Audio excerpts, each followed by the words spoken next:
জাতীয় ঐকমত্য কমিশন ধন্যবাদ না দিয়ে উপায় নেই। কেন ধন্যবাদ দিচ্ছি? যে অবশেষে তারা তাদের প্রক্রিয়া কার্যক্রম সমাপ্ত করতে পেরেছেন। দ্বিতীয়বার ধন্যবাদ দিচ্ছি যে তারা জাতীয় ঐকমত্য প্রতিষ্ঠার বদলে জাতীয় অনৈক্য প্রতিষ্ঠার একটা প্রচেষ্টা গ্রহণ করেছেন। যদি কোনো রাজনৈতিক দল জোটভুক্ত হয় অন্যান্য দলের সাথে, সেই ক্ষেত্রে সেই নিবন্ধিত রাজনৈতিক দল তার নিজস্ব প্রতীকে নির্বাচন করতে বাধ্য হবে। আগে বিধানটা ছিল জোটভুক্ত রাজনৈতিক দলসমূহ নিবন্ধিত যারা জোটভুক্ত হয়ে নির্বাচন করবে তারা হয় নিজেদের প্রতীক অথবা জোটের অন্য প্রতীক নিয়ে নির্বাচন করার একটা স্বাধীনতা ছিল। সেই আইনটা যখন খসড়া আমরা দেখেছি, নির্বাচন কমিশন থেকেও আমাদেরকে পাঠিয়েছিল, এর মধ্যে মতামত আছে কিনা। এখানে অনেকগুলো সংশোধনী আনা হয়েছে, প্রায় প্রত্যেকটা সংশোধনীর সাথে আমরা একমত পোষণ করেছি। যেমন না ভোটের ক্ষেত্রে, তারপরে প্রার্থীদের জামানত বৃদ্ধি, এবং নির্বাচনে যদি কোনো অনিয়ম হয় সেই ক্ষেত্রে নির্বাচন কমিশনের যে এখতিয়ার বৃদ্ধি, ইচ্ছা করলে যে পুরো নির্বাচনটা বাতিল করতে পারে সেই এলাকার, সেই নির্বাচনী এলাকার ইত্যাদি। আরও বেশ কয়েকটা বিধান সেখানে যুক্ত ছিল। আচরণবিধি ভঙ্গ করলে ফাইন, জরিমানা বৃদ্ধি ইত্যাদি আরও অনেক কিছু ছিল। আমরা সবগুলোর সাথেই একমত পোষণ করেছিলাম। শুধুমাত্র এই বিধানটার সাথে আমরা একমত পোষণ করিনি। পরে যখন এটা সরকারের কাছে, মানে আইন মন্ত্রণালয়ে যখন ভেটিংয়ের জন্য প্রেরণ করা হয়, তখনও অনানুষ্ঠানিকভাবে সরকারের প্রতিনিধি হিসেবে আমি মাননীয় আইন উপদেষ্টার সাথে আলোচনা করেছিলাম। আলোচনার প্রেক্ষিতে তিনি বলেছিলেন যে এটা সরকারের নজরে তিনি আনবেন, এবং এই বিষয়টা আলোচনা করে তিনি যাতে একটা বিহিত সরকার বিবেচনা করতে পারে এই বিষয়ে তিনি আমাকে মোটামুটি আশ্বস্ত করেছিলেন। তো সরকারের কাছে নিশ্চয়ই তিনি উপস্থাপন করেছিলেন, এবং সেটা উপদেষ্টা পরিষদে আলোচিত হয়েছে, সংশ্লিষ্ট উপদেষ্টাদের সাথে আলোচনা হয়েছে। তো যখন অর্ডিন্যান্সটি ক্যাবিনেটে পাশ হলো, উপদেষ্টা পরিষদে পাশ হলো, তখন দেখলাম এই বিষয়টা বিবেচিত হয়নি।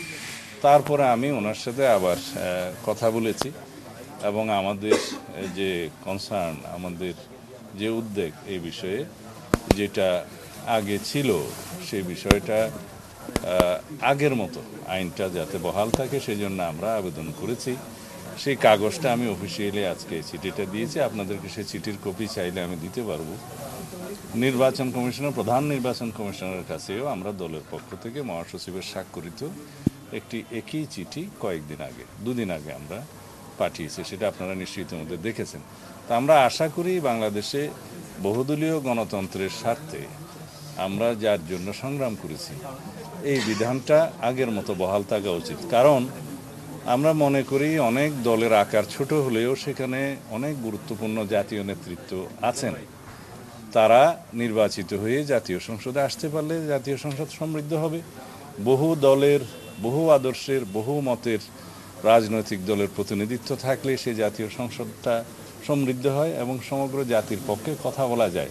আইন প্রণয়নের ক্ষেত্রেও তারা ভূমিকা রাখেন, সেটা জাতি সমৃদ্ধ হবে এবং উপকৃত হবে। সেই জন্য আমরা মনে করি যাতে নিবন্ধিত রাজনৈতিক দল যারা জোটভুক্ত হয়ে নির্বাচন করতে চায় তারা হয় নিজের প্রতীকে অথবা জোটের অন্য দলের প্রতীকে নির্বাচন করার যে স্বাধীনতা, সেটা আগে যে বিধান ছিল সেটা বহাল রাখা হোক। তিনি বলেছেন সেটা তিনি সরকারের কাছে এটা প্লেস করবেন, উত্থাপন করবেন, এবং সংশ্লিষ্ট উপদেষ্টাদের সাথে আলোচনা করবেন, প্রয়োজনে নির্বাচন কমিশনের সাথে আলোচনা করবেন।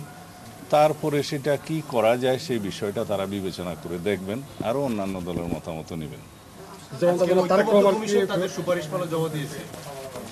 আমি এখানে আসলে নির্বাচন সংস্কার সংক্রান্ত কমিশনের সমালোচনা করতে চাই, কারণ নির্বাচন সংশ্লিষ্ট যে সংস্কার কমিশন গঠিত হয়েছিল তারা এই বিষয়ে আমাদের সাথে কোনো আলোচনা করে নাই, এবং সংস্কার কমিশনের, জাতীয় ঐকমত্য কমিশনও এই বিষয়টি কোনো আলোচিত হয়নি, এই বিষয়ে কোনো ঐকমত্য প্রতিষ্ঠা হয়নি। তো এই বিষয়ে হঠাৎ করে নির্বাচন সংস্কার কমিশন একটা বিষয় আরোপ করবে বা ইম্পোজ করবে, সেটা সঠিক হয়নি। আইন উপদেষ্টা তার ভূমিকা পালন করবেন, সরকারকে প্লেস করবেন, সরকারের সাথে আলোচনা করবেন, সংশ্লিষ্ট উপদেষ্টাদের সাথে আলোচনা করবেন, নির্বাচন কমিশনের সাথে আলোচনা করবেন। অন্যান্য রাজনৈতিক দলও ওনার কাছে একই বিষয়ে দাবি উত্থাপন করেছে। সেগুলো সব বিবেচনা নিয়ে কি করা যায় সে বিষয়টা ওনারা ভেবে দেখবেন। আজকে যেটা সবচেয়ে জাতীয় গুরুত্বপূর্ণ বিষয় সেটা কি? জাতীয় ঐকমত্য কমিশন তাদের সুপারিশ সরকারের কাছে পেশ করেছেন। সেখানে এমন কিছু বিষয় উত্থাপন হয়েছে, আপনারা এখনো পড়ার সুযোগ হয়েছে কিনা আমি তো জানি না। আমি আসার আগে অনেকগুলো প্রিন্ট নিয়েছি, এখানে 6টা সংযুক্তি সহ প্রায় 100-200 কাগজ আছে, সবগুলো দেখতে পারি নাই। এখানে দেখতে দেখতে আমি যেটা দেখলাম, জাতীয় ঐকমত্য কমিশন ধন্যবাদ না দিয়ে উপায় নেই। কেন ধন্যবাদ দিচ্ছি? যে অবশেষে তারা তাদের প্রক্রিয়া কার্যক্রম সমাপ্ত করতে পেরেছেন। দ্বিতীয়বার ধন্যবাদ দিচ্ছি যে তারা জাতীয় ঐকমত্য প্রতিষ্ঠার বদলে জাতীয় অনৈক্য প্রতিষ্ঠার একটা প্রচেষ্টা গ্রহণ করেছেন।